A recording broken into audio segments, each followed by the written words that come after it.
يا حبيب السلام صلوات الله গুনাহের কারণে আমার রাসূল গো পাইলাম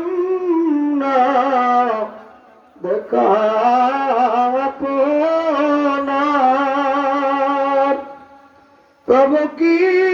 মরণের কালে অবসাফায়াত কইরো হাসরে ইয়া নবী সালাম আলাইকা